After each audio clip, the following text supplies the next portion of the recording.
Hey, I'm Jared Lanham, and welcome back to Refiner's Forge. So last time we were working on a fireman's axe, and we got to this point here. So I need to draw this down to the spike. And last video I talked a little bit about how I saw a video of Brent Bailey using some tooling to do that without creating cold shunts. And so I'll provide a link to that in the description. And so to do that technique, I'm going to need to make a top tool. So let's go take a look at what that's going to look like. All right, so I'm going to need to make a tool so that with the cross section looks like this. So basically, I guess a quarter round. And so, and then we'll push that down into there, and then it'll create that offset to be able to push that material over. So how I'm going to accomplish that is I'm going to use this piece of axle shaft, and I'm going to use my swage block here and hammer the top of it down into this half round. That'll create one flat side, and then I'll grind the other side flat. All right, let's get started.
You've seen this in some of my videos and in the background while I'm talking.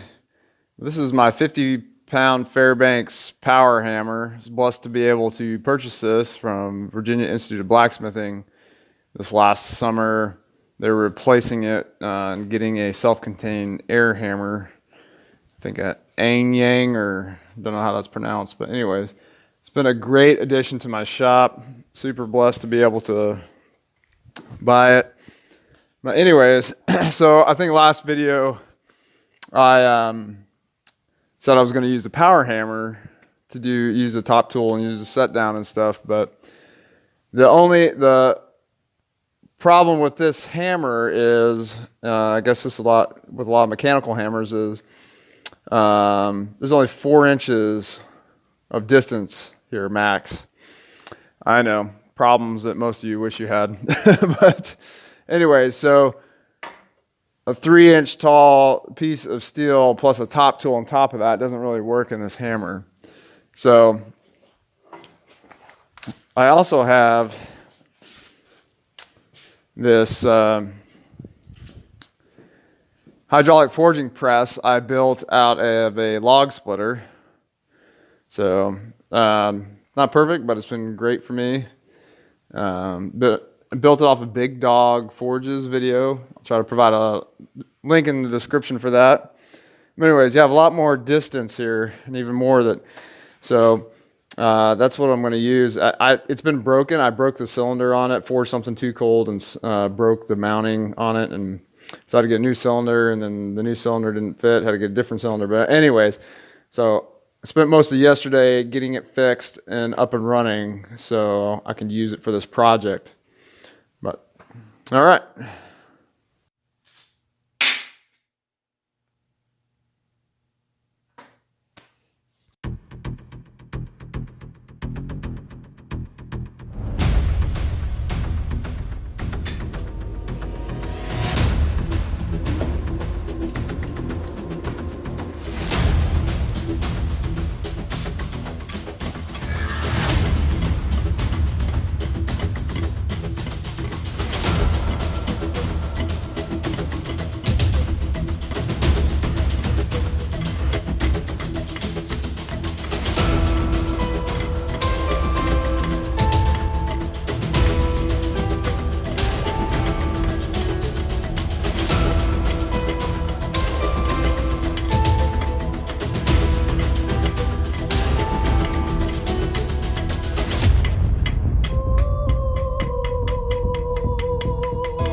I was using this drift, which is a drift I purchased from Wahlberg Forged. He makes some great tools, hammers and stuff. Check his stuff out.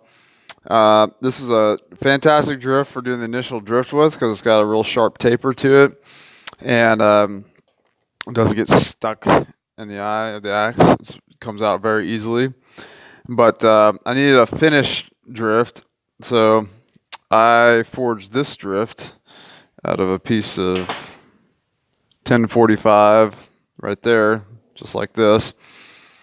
And so the problem is, if you have to have a taper with less, so if this is your axe here,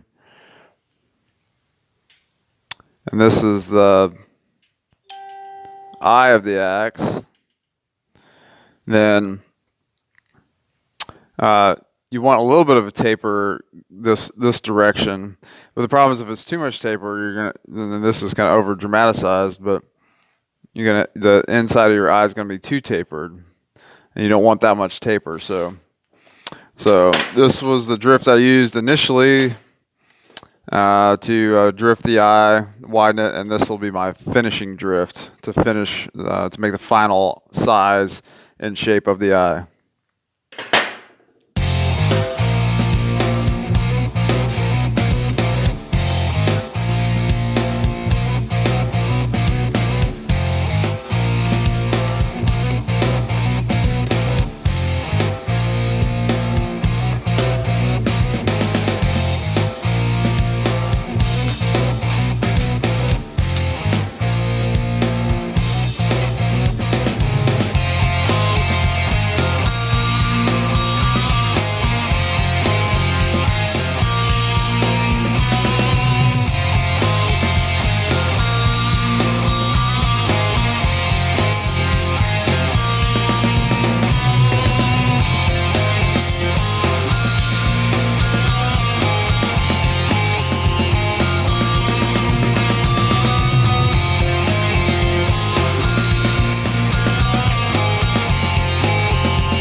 Hey, well, I had a lot of fun forging that Fireman's axe. It was a big challenge. It's the first one I've done. I really appreciate the customer allowing me to take on this project. I learned a lot. I hope you enjoyed it. If you did, let me know in the comments. If you would, give it a thumbs up, and it'd be absolutely awesome if you subscribed. All right, well, let me know what you think, and we'll see you next time at Refiner's Forge.